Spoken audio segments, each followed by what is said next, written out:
Hello, I'm Al Waller for the Henry County Library System in Henry County, Georgia. I'm a cartoonist, animator, and educator, and I'd like to present to you our next episode of The Wild, the Weird, and the Wonderful.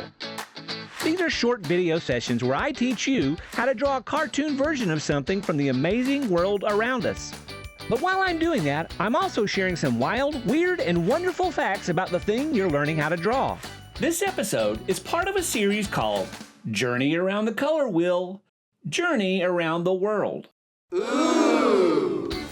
There's a lot more to colors than you might realize, so we're going to look at the history of different colors and discover some wild, weird, and even wonderful stories you've probably never heard before.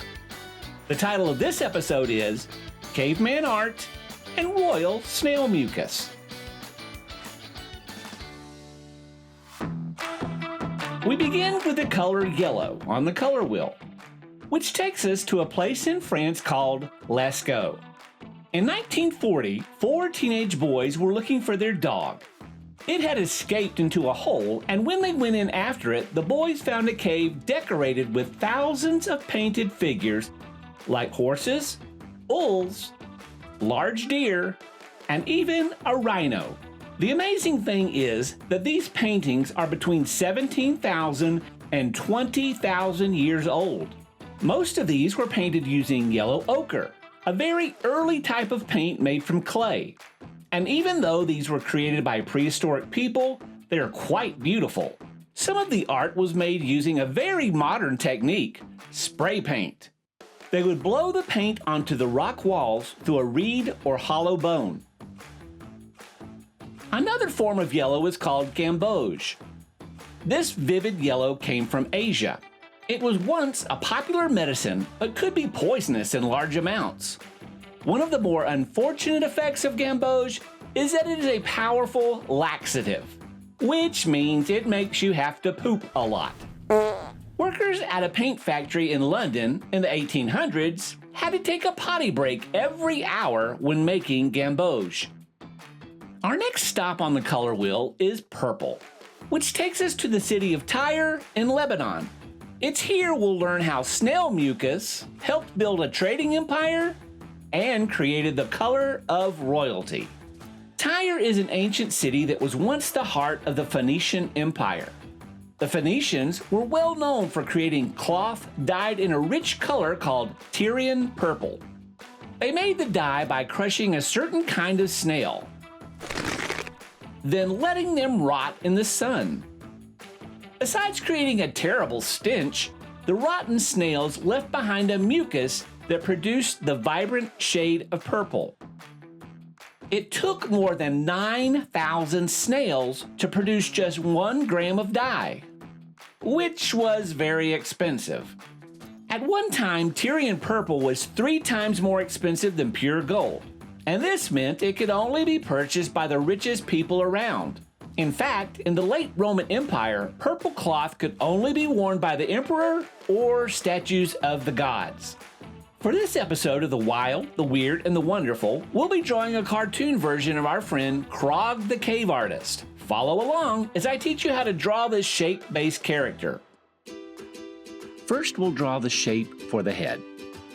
Put it near the top of your drawing area so you've got room for the body below. I'm making my head shaped like a box, with the bottom slightly larger than the top. I'll put a crosshair line across horizontally, but since this is a side view, the vertical dividing line is actually here. Next, I'll draw my body shape. It's separated at first, but I'll draw the neck in a moment. Once I've got a satisfying box shape, I'll add the neck. Now I'll draw my leg and foot shape. This will be longer and thinner than the other shapes. Notice I flare the shape out a lot at the bottom. This creates the area for the foot. Okay, now's a good time to pause the video and draw.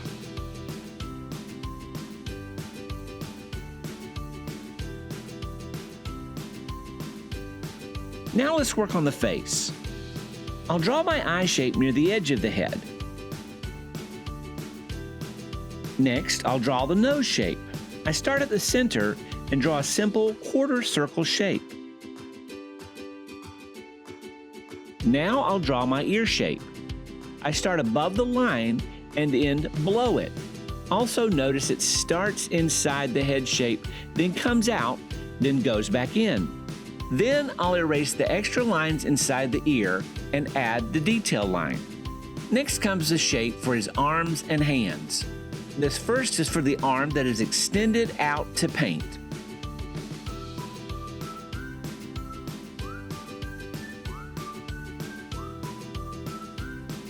Once I have that arm drawn, I'll add a rectangle for the hand. No fingers yet. I'll add those in a moment. Now for the bent arm that is holding the bowl of paint. I'll start near the top of the body shape, but I want to make sure his arm feels like the same length as the first one. So I'll do a simple halfway mark to give me an idea of how long to make both halves of his bent arm. I'm drawing the two halves, then erasing the line that divides it.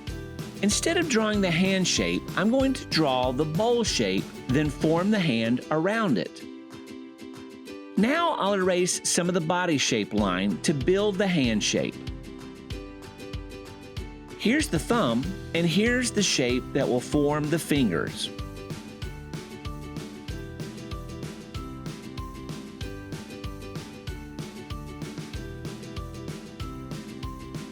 Now I'll create the other leg and foot shape.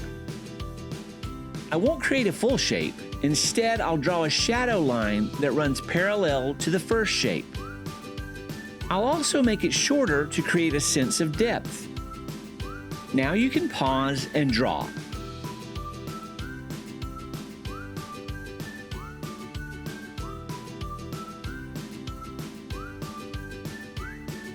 Okay, let's make the hair and beard. Starting above the head, I'll make the organic zigzag lines that end around the front of the face. Then I'll continue around the back of the head and ear. Now I'll create a hairline that comes down and touches the ear.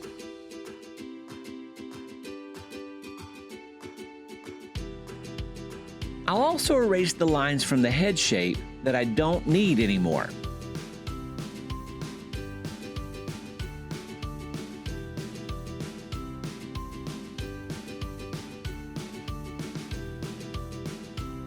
Then, to create the facial hair, I start at the bottom of the nose and connect up to where the hair meets the ear. To make the bottom of the beard, I draw organic zigzag lines similar to the ones I drew the hair with. Then I erase the lines I don't need anymore, along with the horizontal line across the head shape and the one that divides the nose from the head.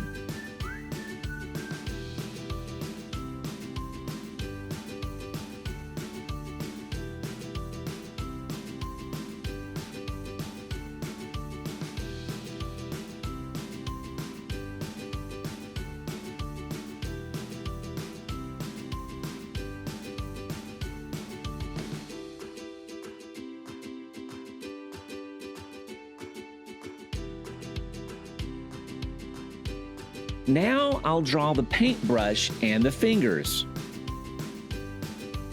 I've used a rectangle for the handle, then a teardrop shape for the brush, and added some curved lines to show where the paint would be. For the fingers, I divide the shape in half, then add a couple of lines to make the fingers. The thumb shape overlaps the top of the hand and part of the brush, so I'll need to erase some lines to clean it up.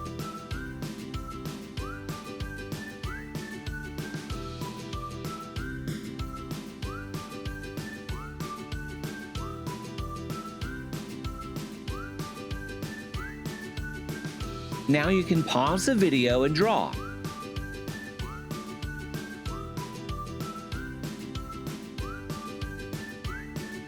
Okay, let's draw the fur clothing. I'll start by drawing a zigzag line on both sides and across the upper arm. Then erase these extra lines. I'll draw the other sleeve along a zigzag line across and below the extended arm and erase the extra lines within the shape. Now I'll draw the bottom of his fur clothing by drawing a zigzag line that extends down and then across the legs and connects back up to the body shape.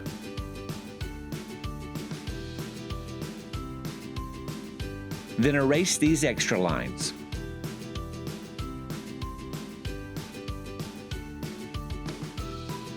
Oh, I'll also add some lines here to create the fingers.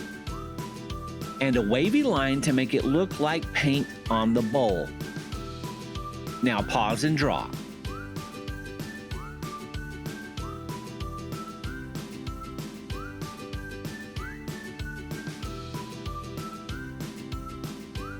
Now I'll fill in the final details of my drawing. I start with the eyebrow by drawing a rectangle at the top of the eye shape and erase the lines inside it. Now I'll draw a lower eyelid line to narrow the eye like he's squinting and draw in the pupil. Inside the beard area, I'll draw a simple mouth with a tongue sticking out. I do this sometimes when I draw.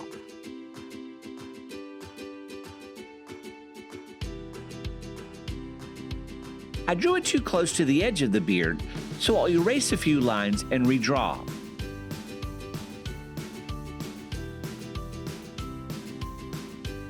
That's better. I also noticed I need a complete line separating the beard from the ear. Now I'll finish out the boots with a few simple lines. And that completes my drawing.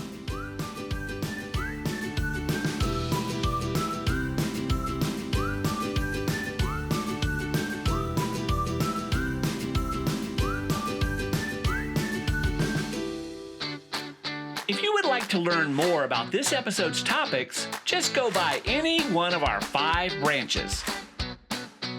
Or just go to our website at henrylibraries.org to get access to our nearly limitless resources.